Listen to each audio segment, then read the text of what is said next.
to think this is where it all began, boy.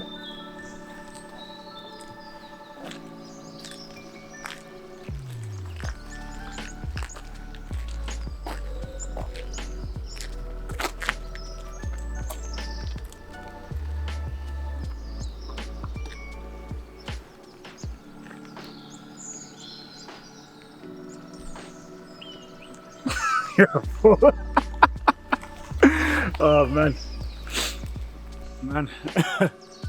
yeah. It's mad because I actually haven't really rolled through this estate, my old estate, in a hot minute. So for me, this is actually like actually a bit of a moment for me. But yeah, it all started. Yeah, I guess to me, I was born in the 80s, but I guess back in the 90s. So with this picture you can see now, looks nicer, got astroturf and stuff, but before it was just like hard, rough, concrete, loads of rubble on the ground, rusty goals which were back to the fences which would, cut you, loads of stinging nettles and stuff like that.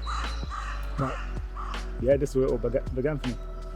Dad used to take me down here, just kick a ball around. But it's a mad one because my mum's the one who actually got me into football. She got me into football from a young age. Like, not many people used to know this, but I used to support Tottenham and Man United. Especially like in Jamaica, the only team they know is Manchester United. So, mum moving over here, she became a Tottenham fan as well. And yeah, this is where this began. It's crazy because living in this estate, I count myself lucky because I know there's a lot more estates around here, and it could have easily been a different. I know it's very cliche, but it could have been a different story in terms of the one I'm going to tell now. Yeah, man. Feels actually feels nice to be back here. You know what? It's crazy because growing up, everyone always talked about that old man taking them to games, to watch games, to their football matches, to their sporting events. But for me, my mum she was one who gave me the background knowledge on everything in terms of sports: football, cricket, basketball, rugby, like everything. She knew a lot about sports. She's been a sporty person. She was like a tomboy growing up. So a lot of people were shocked. I was like, wow, your mum. Like, what are you talking about? Girls don't play sports. What do you mean your mum tells you about your sport? You know what I mean? Like, people just didn't believe it. It was not the norm. So even now when I tell people like my mum's the one who shaped me in terms of that, everyone just like feels strange. But to be fair, I think, you know what? In all honesty, I think the fact that my mum got me into sports, I think it gave me an open mind. That's how it shaped me. It always gave me an open mind to women's, female sports, tennis, basketball, football, all these things. And obviously hence why now, I work in the female game. I think that's what massively has done. I've always, considered the other side of things and stuff like that through my mum. So I think that's how it's massively shaped me, to be fair.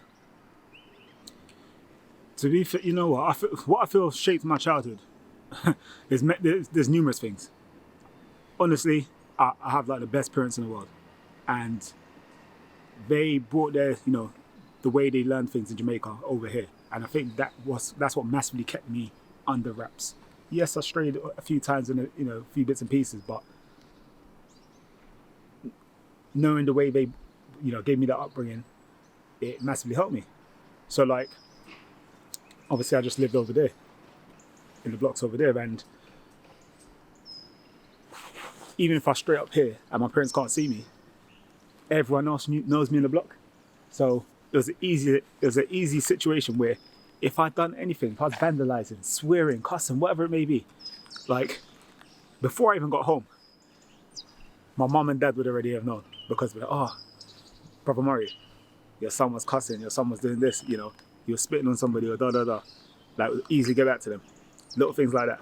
I think, everyone got on with everyone in the area, but I think as I became a teenager, I started to slowly sieve up things and select the right friends. And that's what's probably shaped me and kept me grounded. It easily could have been a situation where,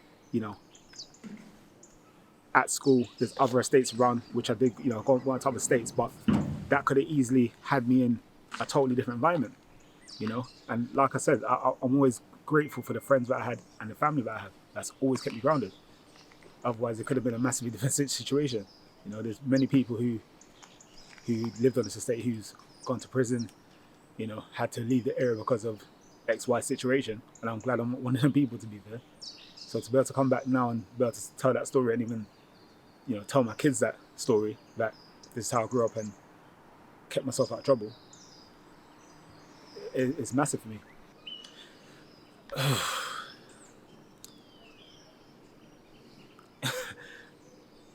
Yeah, the toughest thing for me back then was there was a lot of kids who were allowed to just do things.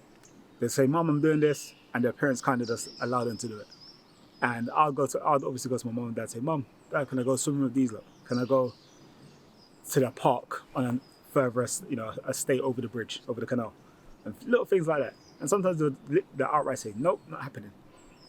And for me, it used to frustrate the hell out of me, thinking, why? But when I look back now, I understood why. Because those are the moments that probably would have got me into trouble. Those, if they allowed me every time to go off with some of these boys, I probably would have been in a totally different situation. So the fact that I wasn't always allowed to do things that they did or go on trips and stuff like that, and I had to stay in their estate while the other kids went and done stuff. Yes, it looked like it was great fun, but at the same time, these were the moments where it allowed me to basically become me. So it was difficult. So football for me, it started very young. Probably from the age of 5 or 6, I was into football. So like any kid, just kicking the ball, at my feet. Probably actually started getting coached from the age of 8 or 9. And then I got a lucky moment where we had a QPR coach who came onto the estate through our youth club. So came into the estate, he was teaching us here, he was teaching us at another local sports centre, and he was just like, "Man, I like the way you play, like you got something in you." And I was like, "Okay, cool." And next I'm getting a letter to my house saying, "We want to invite you to try out QPR." I'm like, "Huh?" I didn't even know what a trial was. I was just like, "Huh?" So they were like explaining to me, a trial is when you try out for a football team, Queen's Park Rangers. So I was like, "Okay, I've heard of Queen's Park Rangers, cool." So went to the trial. It was a lot. I think the trial, the whole setup process was a lot easier back then.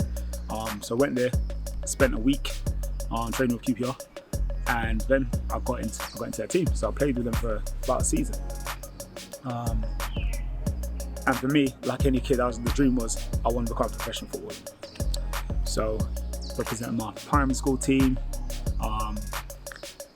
and then after the season, I couldn't go back to QPR no more. So that was another frustrating thing because my parents, because they worked so much, they couldn't get me back and forth to the location. They weren't driving and things like that, so I had to give it up. And that's when I knew how much football meant to me. So I was never going to give up from there. So I carried on playing, representing the school team, kept on pushing, and as I went into secondary school, I started to play for a local team called Actual Soccer.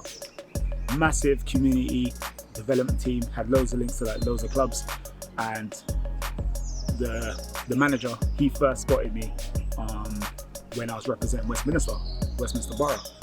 So he got me into Leyton Orient, featured at Leyton Orient for a bit, and he also got me to Charlton. So he had a massive influence on me because he was another one who kept me in shape, kept me mentally there.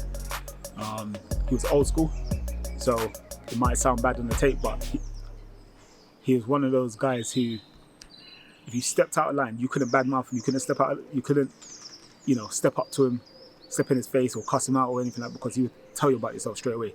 So having him in my life, he kept me down the straight and narrow. Roy Coleman. So he done a lot for me and a lot for a lot of boys in this community. So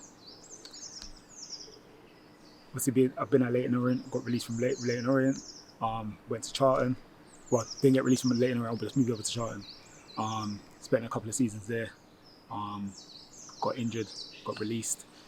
But while I was at Charlton, that's when I realised I wanted to get into coaching. And it all became a bit of luck, to be fair. It was a massive bit of chance. So in this very pitch here, I was literally just training, doing kick-ups, doing my dribbling, shooting, all that sort of stuff. And these young boys on the estate who I know, they're like, "And we got a tournament coming up." I'm like, okay, like that's good. Like, I hope you lot smash it.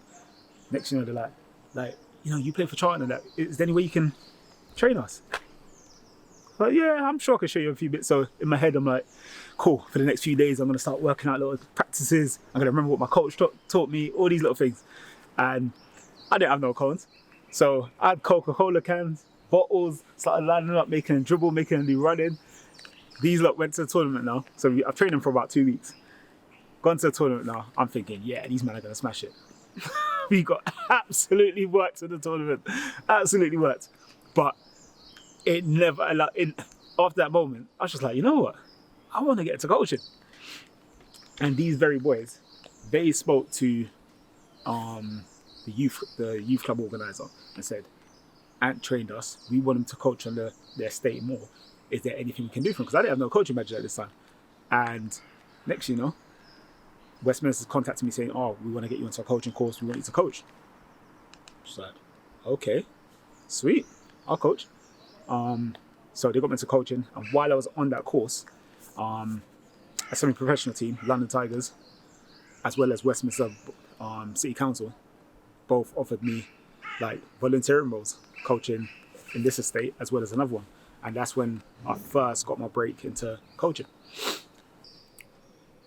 So, yeah, got to a point in my life where I was like, yeah, I'm on this coaching thing. I really want to coach. So, yeah, worked with obviously London Tigers. I was working as part of the youth setup, so I've coached there. I think it was their under 8s, 9s, 10s for quite a few seasons. So, as well as playing for the first team. So, what basically happened was, while coaching at their youth setup in the Regent's Park League, my team is playing, and I literally looked over to, it was like my right, and I see like these young girls who were from the estate that I was coaching on, and I looked over, and these young girls had so much energy. They were so enthusiastic. They were playing hard, and I just looked over and I was just like, it was like a light bulb moment. I was so inspired. I was just like, oh my god. And I remember my boy, so one of my close friends who actually lives on this estate, I looked at him and I was like, bro, like, I actually wouldn't mind coaching a girls team or a female team. But at that point, there was no sort of like female team about. It wasn't really developed to the way things are now. So it always stuck in my head that one day I'm going to go down that route. The case was just when.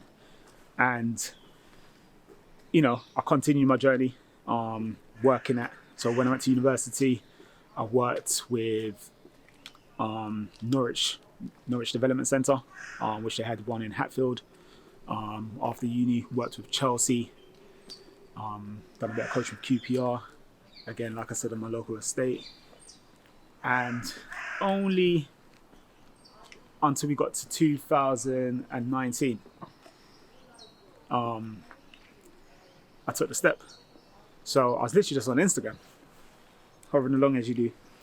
And I think it was literally, I stumbled across the discovery page and I see Brunel University looking for a head coach to coach their team. So I thought, ooh, this would be interesting. I thought, you know what, I'm going to apply. So I applied and was corresponding with, the chairwoman and stuff like that. And within a few weeks, they were like, yeah, we want to take you on board. We see that you've got quite a bit of experience. You've worked with various clubs, etc. We want you to come and coach us. Like, cool. So I'm not going to lie, I was nervous as hell. Because obviously I didn't know I've never coached female before. So I didn't know how different it was going to be. But after that first day of of coaching them, there's not much difference between sort of men and female when it comes to, coaching. The only thing for me, which really resonated with me since that time, was women love detail when it comes to coaching. They want to know the whys. So from there, every time I coached, I always made sure I was like, cool, this is, we're doing this, and this is why we're doing it, because we want to affect this, And, it started to take them further. So from there, I've just been massively in the women's game. Obviously, stepped into Charlton.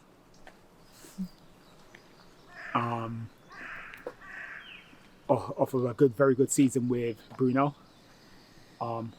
We was lucky to finish the season, obviously because of the whole COVID situation. Finished third, went to the quarterfinals of the cup, and we played against a UCFB side. So UCFB, massive footballing sports uni. A lot of their players play professional level. The players I had were only really playing recreational. We lost 6-2, but losing 6-2 didn't show the game. If I was able to show a recording of the game, you'd see how different how tight the game was until the later stages of the game. And then obviously UCFB, with great fitness and obviously their technical ability, they took the game to another level and obviously won 6-2. But for me, it was a massive achievement. Learned a lot from that game. Met some good players, some good coaching from the other team. But yeah, from there, that season was a massive inspiration for me, which then allowed me to go apply to work at Charlton. Yeah, so again, I was on social media and I just seen like a retweet, and it was a post saying Charlton Athletic looking for an assistant coach. So I was just like, okay, this is interesting. So I actually contemplated. I was like, should I apply? Am I good enough? I just went through that whole period of just like, is this what I want to do? And I was just umming and ahhing. So I said to myself, you know what? I'm just going to apply. I'm going to see how it goes. Like, if I don't get the job, I don't get the job. We'll just go from there. So, sent my CV through to Carl. And obviously I didn't know Carl at the time. So I didn't get arrested. I'm like, normally when you send an email to an employer or somebody, you get a response, say, oh, thanks, I received your email. I'll be in touch, or something like that. Yeah, didn't get no response from Carl. So in my head, I'm thinking to myself, what's going on here? So I emailed Carl, and then he got back to me and said, yeah, I got your email, it's all good, perfect. I did not hear from this guy for about 4 weeks. And then I was literally just putting out the cones for a game I had with Brunel, because I joined Charlton during the season. And I was like, seeing this number, I was just like, I wasn't going to pick up. I was like, hello, who's this? He's like, oh, this is Carl from Charlton. Would you be interested in coming down and, doing a session? I've had many coaches, they haven't, been up to what I wanted, but I want you to come and see how things go. It's like, perfect. So one of the players I coached at Brunel, she was actually at Charlton before. So she was just telling me about what they're like, and she knew some of the players. I was like, cool, perfect. So went down to Charlton. Before I even got there, like 5 of the players already knew my name. They were like, and you coach Lorette, innit? You coach Lorette, you know it? So I already started building up a good reputation with the girls, good relationship and stuff, and put them for a session. It was, if I remember correctly, it was defending on the overload. Yes, it was defending on the overloaded. Defending on the overload, and the girls had fun. And then Carl was asking me, he said, how do you think the session went? I said, you know what? I think the first part of the session went well. The second part, when it came to sort of the match part, I think they got a little bit confused. But after being through that process, I was saying I'll change it. I'll do this instead. So he goes, and you know what? I thought your session was good. Obviously, you realised what you went to rectify. The main thing for me is you built up a relationship very quickly with the girls. So I want to take you on. I was just like, I'm trying to keep composed. I was like, okay, cool. Appreciate that. Cool, thank you. But I was on the train. I was just like, yes, I'm in Charlton. So, in my head, I was just like, I know I put a lot of work into getting there, but in front of Carl, because Carl's very stern-faced at times.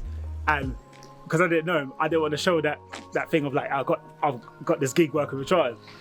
But yeah, went to Charlton and yeah, met obviously Carl, met Terry, a great bunch of players. You know, for me it was the start of a great process. What's going on, Ant? It's Carl.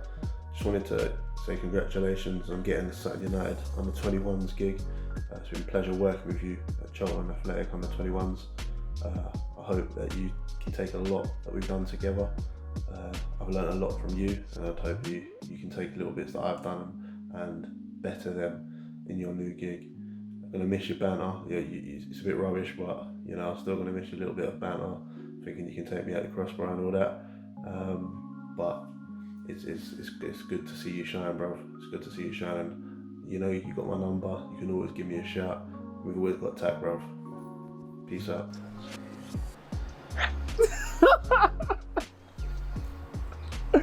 Oh my gosh! Wow. Okay, did not expect that. Oh man, yeah. So, wow. No, I appreciate that, Carl. I appreciate that, man. Honestly, yeah, I'm not gonna lie. My banner ain't the greatest. I think I have moments here and there, which is okay, but yeah, I got dad banner in it. So, yeah. So, we've obviously been in a tough time because obviously last season was null and void, and you know, we've had a great season with Charlton, unbeaten, and the way things are looking, potentially is going to be null and void again. I'm hoping that I can finish off this season with Charlton, but moving on into the near future, I will be now working with Sutton United. Sutton United women, they're under 21s, so they currently do have an under 21 set up, and they're going to become under 23s, and I'll have an under 21 squad from scratch. So it's now the process where I'll need to bring in a whole new squad of players, as well as a coaching team and stuff like that. So, you know, I only had a short period at Charlton, but for me it was a massive, massive eye-opener and learning curve. Working with, obviously, during that period with Jacob, with Carl, with Terry, with Michael Brownie, BS Sports Photography and that. And obviously Uche and TJ and Tegan. Like, it's been massive. Honest to God, like, I couldn't ask for anything better. Honestly, like my time at Charlton was amazing. I learned a lot. During that time, obviously, I've been doing my level 2. And I feel like as a coach, I've grown massively. Not just on the coaching side, but understanding my players. And that's one thing I'm going to take into Sutton, is making sure that I get to know each of my players and how they can affect the game individually and as people, you know, what's going on in their lives and stuff like that. And I think that's going to help me to, you know, really push them forward, because they're going to have a manager who actually cares about them, wants them to succeed and stuff like that. So for me, I'm looking forward to this next part of my journey, which is massive for me. But at the same time, like, it's sad. It is sad, you know, to be having to leave, you know, having to leave Charlton, because I'm leaving behind some great coaches, some great people. But I feel, you know, the guys are in great hands, and massively, you know, I hope we're able to finish off the season, win the league, win the cup. But if not, I'm sure they'll do it next season, 100%.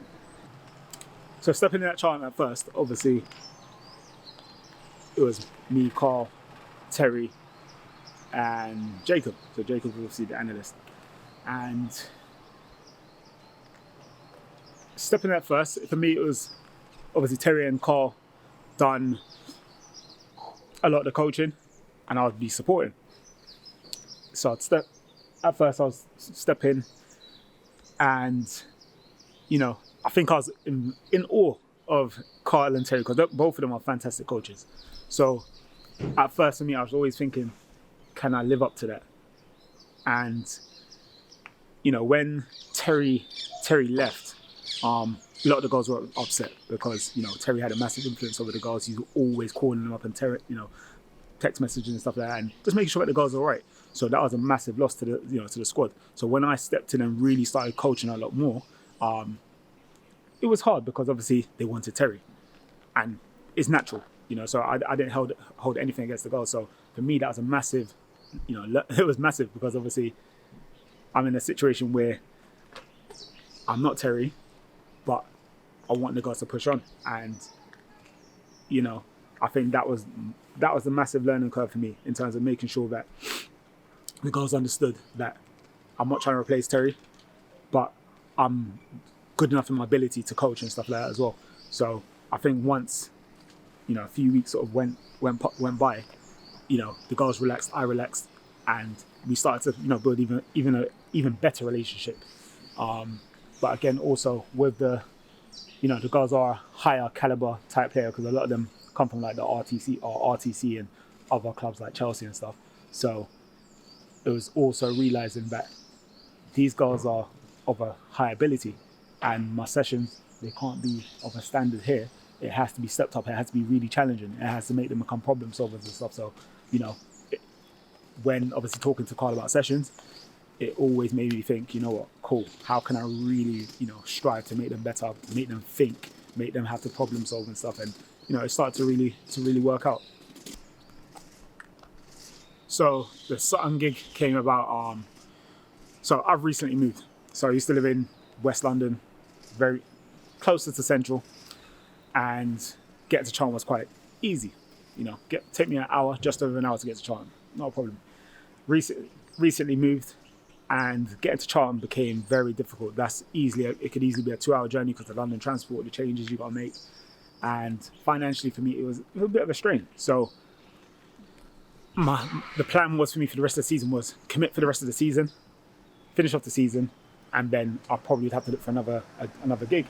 And on Twitter, for me, I just follow loads of female clubs, female players, just because it's giving me my education more into the female game, like various bits and pieces. So I saw a post from Sutton looking for under 21s manager, and where I had where I was the head coach at Brunel, and had learned quite a bit at Charlton, I wanted to take that next step of going back into obviously me being sort of the main guy in a way and doing things my way. So I saw the post. Sutton's was a lot closer to me, and I thought, I'm just going to apply, see what happens. I'm sure there's be loads of people, who's got great experience and stuff like that who can apply. But at this point, I was very confident in my ability that I could get the gig. So I decided, let me apply. Sent my CV in, talked to the chairman, the head of women's development as well, and Duncan and Faye. They were great. We had a Zoom interview, which was different for me because most coaching gigs, they get you down to coach, see how things go, and then they'll let you know if you're accepted or not. But this was very different. So we had a chat. I felt like we struck a good relationship quite early, and then they were saying, we'll let you know in a week's time. So next, got a phone call a week later, and Duncan was just like, told me some of the things that he questioned on the interview, but other than that, he thought I was a strong candidate and felt that I could take Sutton to the next level. He feels like he's going to have a good future with me. So I was like, fantastic. So I'm looking forward to it. It's a massive journey. Sutton, they've had 2 or 3 very good seasons in terms, they're a young club. They've been around for about 4 seasons. In the last 4 seasons, I think they've had 2 back-to-back promotions. They're now in Tier 6, and they only want nothing but success. So they want to push forward. They're doing very well in their league at the minute, and if the season's not null and void, potentially could be pushing forward to another promotion. I know Hackney Lionesses, I think it is, or Hackney Wick Lionesses are in their league as well. They're very strong, so they're looking for another promotion. And the aim is for me to bring in young, hungry, talented young ladies who I can then develop with a coaching team to progress to the first team. And for me, that's very much me. I want to develop people, so young ladies in the game. I want to push them forward, not just in football but in their lives. I want to almost be that mentor as well, give them that education. So for me, it's gonna be massive, because at the moment, don't know when we can host trials. So it's going to be just a touch and go situation, waiting for the FA, the government, to give us the guidelines to when football can restart, and then be on the ball to host trials. So at the moment, we have posted up links for young ladies to register for trials, and then once we have the date booked in, then we can obviously contact them and obviously let them know when the trials are going to begin. But we want to be able to get into the league and push up strong from the beginning. My key fundamentals, I think, the ones where there's no bargaining really, is I want players, coach and staff who are going to work hard. Regardless if you've got talent or not, or you've got a degree or any sort of education or whatever, qualifications, hard work. I guess players and coaches are going to ask questions. People who are committed, determined. That's what I'm about. I wouldn't turn around and say I've had the best education, but the education that I do have, it's come from nothing but hard work and being determined and wanting to learn and going out there and finding things and asking questions. So I want that from my coaching staff as well as players. I want coaching staff who are on the same level as me in the sense of we're going to look after the players. So I really want to bring in a coaching team who, on a weekly basis, we're touching base with players, and it doesn't have to be football talk. It can just literally just be, how you doing? What's going on? We're living in a day and age where, especially during COVID times, a lot of people are suffering with mental health and issues like that. So we want to make sure that these players are well looked after. If they do have problems going in their external life, whether it's boyfriend, girlfriend, school, work, financial issues, they can come and talk to us about it, and we can try and give some support and give them that freedom to sort of almost like relax and open up to us. So, I was young. I didn't always go to my parents and talk to them about situations, but when you have a football coach or certain mentors in your life, it does open up the opportunity to be able to talk and then just relieve some of that stress. So, that's what I want things to be like when I step into the role. Yeah, when he passed, I guess for a lot of us, we think of our grandparents as superheroes. They're always going to be here forever. And I was stepping into uni. I was leaving home. My granddad had been ill for a while, but it was nothing ever major. He always got his checkups and stuff like that. And I just remember one day getting a phone call from my mum, and she called me, and she just went to me, and your granddad's in hospital. Your dad was taking him, I think it was to the doctors or bringing him back from the doctors, and just outside the block, on the other side of this block, he collapsed. So they said to him, got to the hospital, and they said he had water on the lungs, and they said, you know what, you need to prepare for the worst. You need to get the family to come and see him because he's not going to live long. So she had told me, and I was just like, what are you talking? I was just like, what are you talking about? I didn't want to believe it. I really didn't want to believe it. So I went to hospital to visit him and stuff like that, make sure it's all right. And I was thinking, this don't look like a man who's going to pass. Like, what are you talking about? Like, I was just so confused because this is my granddad. Like, this is my parent. My grandparent. Like, he literally was another parent, because when my mum and dad was working, he was the one who always looked after me, picked me up from school, made sure I was fed, made sure I was clothed, always gave me pocket money, all these things like that. So he I remember it was a Thursday night. Couldn't see him during the day, and I went and saw him in the evening. And I went to the nurse, and I was like, there was a visiting time. And I was like, I know it's past the visit time, I just really want to see my granddad. She's like, it's fine, don't worry, you can go for it, I understand the situation. And I felt with him, that nurse who obviously allowed me to go see my granddad, because I know they could be a bit funny about letting you in after visiting time. I felt she knew what was happening next. So I was sitting down chatting to him, we were just having a laugh and talking about some old times, and he went to me and, and I don't want you to dwell on this moment, I'm gonna die. Just make sure I have a good funeral, good send-off, remember the good times, but I'm going to see you, in in the future. You know, life's too short for you to miss me. Basically, live your life, and I'll meet you. You know, I'll meet you again, kind of thing. And that hit home. I was just like, what? Like it was like at the moment I felt like he was letting go, but he wasn't. He just knew the situation. He knew what, you know, it was his time. He had a very good life. He'd done a lot to get me and my family over here. He was the one who brought me and my family over here to have a good life. And I just remember lying in my bed at uni on the Friday morning and getting a phone call from my dad saying at like 5 o'clock in the morning, and I didn't pick up at the time. Heard the voicemail, and he was like, you know, your granddad's passed. And I was just like, wow, like I just couldn't believe it. And at that time, I just believed in staying strong, especially for my mum, because it was my mum's dad. So I was staying strong in that moment for a long time. You know, I wouldn't cry around nobody. Was trying to stay strong for her. That was the first time I saw my mum cry, because she's always been a strong woman, and I just couldn't like let go.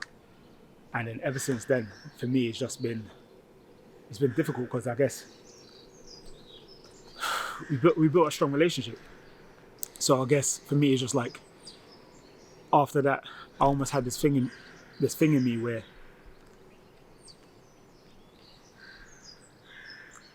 I almost had this thing in me of like, if he go, like if I have a relationship with somebody, they're gonna go.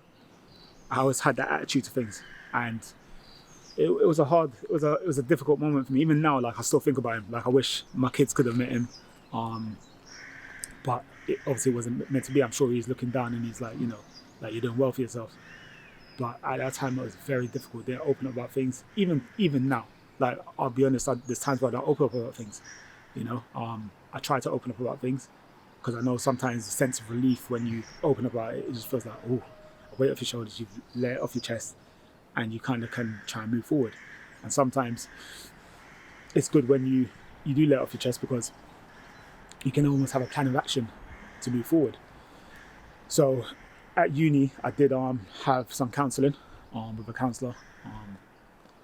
You know, she was telling me about, very much at the time, try and open up. Think about the positives. Don't just think about he died. Think about, you know, how he, you know, inspired your life, how he made you the person, you know, you are, how you're going to take that on into the future and stuff like that. And, you know, for me, yes, COVID has been has been a hard time, because I'm a social person. I like to be around people. I guess in senses I'm always working, and like when that sort of got taken away from me, in the sense that I can't be around people, can't coach, can't work, for me it just felt like, okay, great, I can spend time with the family, spend time with the kids, spend time with my partner, but at the same time I felt like a massive part of me was taken away, and it was affecting me massively in ways, because I guess at times I've like switched off, like I've shut down and gone into a shell, because, you know, a massive social element in my life has been taken away. But I've tried my best to keep talking to people, talking to people over the phone, talk to friends. Obviously yourself, Brandy, me and you've talked a lot during lockdown, and I've gotten to know you massively, and obviously your struggles as well. So for me, it's just like doing things like that, talking to people, trying to find, you know, this is going to become partly sort of the new norm, and, you know, I'm just trying, I guess in ways I'm trying to adapt. So for me, for anyone watching, I want to encourage people, you know, if you are struggling with any mental health problems, you know, like no one wants to see a Twitter post or a Facebook post to say, oh, you know what, like rest in peace. No one wants to see that. We want, like, I'd rather you post up and say, I'm struggling, Anthony, I'm struggling, like, is there any way you can help me? I'd rather hear that and try and support you as much as I can, even regardless if I'm going through my problems. My friends, my family, like, if you're struggling, please just open up. Like anyone you know who's struggling, just open up massively. You know, let us know what's going on, and then let's find you the support, because there is a light at the end of the tunnel, but it comes with a bit of hard work, a bit of struggle. You're going to probably have to go into a place that you probably don't want to go, but this is the way forward. Like, massively open up. We can't bottle up our issues all the time, because all it's going to do is just going to hamper any future. Like, a lot of people think there's people out there who don't care about them, but there's people out there who cares about them.